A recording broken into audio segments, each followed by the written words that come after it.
Would also hate Piers Morgan tonight. That she wouldn't care. She wouldn't care for that. Lindsay Ellis is your next comic. Give it up for her.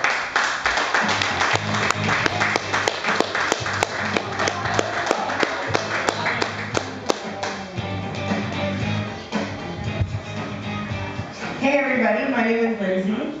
I don't have a job. Yeah, it's pretty awesome. But the thing about not having a job is it also means you don't really have money, so I can't afford to go out during the day. So instead of going out for lunch, I just stay home and watch Family Feud every day at noon. And also the thing about not going out is that you don't have many stories because people don't really want to hear about when you woke up and had a shower. So I started trying to work Family Feud into conversations with people. So, like, if a guy is talking about how he's going to take out a girl, I can be like, well, you know what? The number one thing to get a girl in the mood? Alcohol. Learned that from the feud. Or, if you're planning a party, the number one thing to make a party awesome? Alcohol. Yeah. And my love of the feud has moved over onto Facebook now, so I play Family Feud on Facebook every day.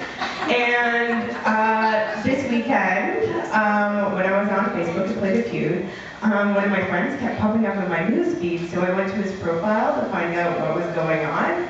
And it turns out he died. So everybody was posting goodbyes on his wall. And I really feel like Facebook needs to figure out a way to deal with these sort of situations quickly, because you kind of want to defriend them because they aren't alive anymore, but then you feel guilty about wanting to befriend them because they're dead. So it really just puts you in kind of like an awkward position. Yeah. Anyway,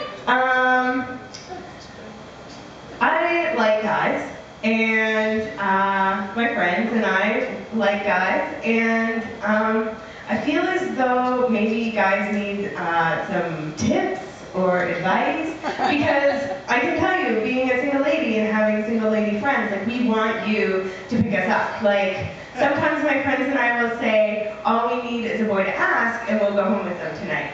Now, just asking probably won't work, because it'll probably come across as too bold, but you never know. No one ever actually tries it, so it could work. But these tips are more for guys, though, who don't come across as a creeper or have body odor issues. These are really for well-adjusted guys and ones that don't come across as a stalker or a dirty hippie.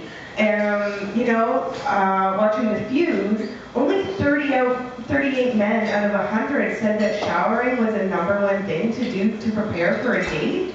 I can tell you that if you're going out on your date and in your head you're thinking that her mouth might be anywhere near your penis at any point in the evening, showering really should be #1 on your list.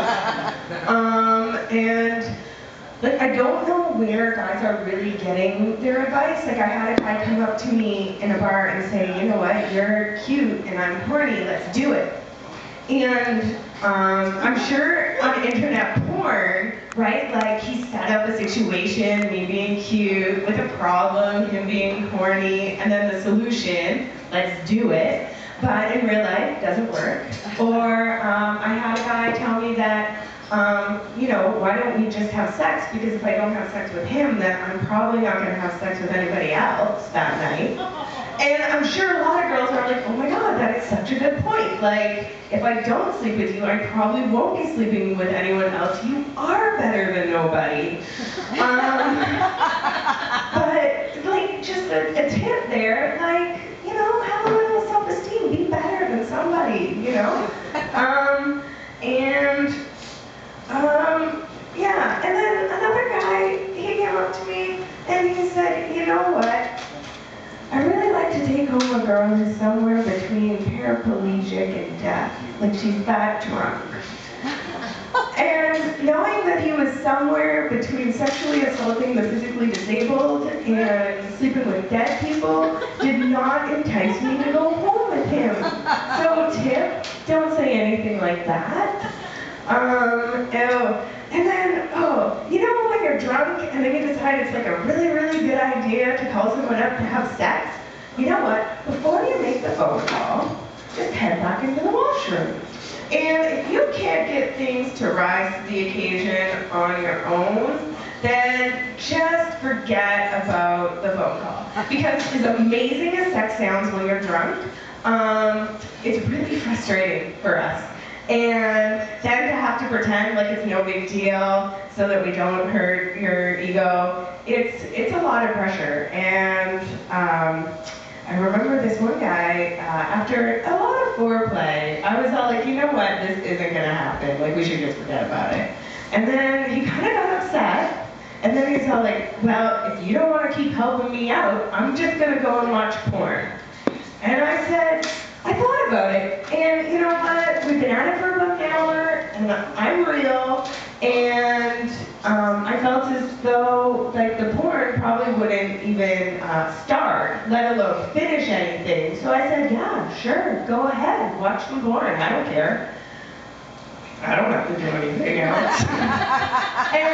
But then he didn't do it, he just sulked more. So tip, don't make idle threats, followed by tip, don't sulk when your threats don't go anywhere. Of course, the irony to the drinking tip is that for girls, the need for foreplay decreases with alcohol, but with boys, it seems to increase. So you really got to find that sort of, drunken foreplay equilibrium.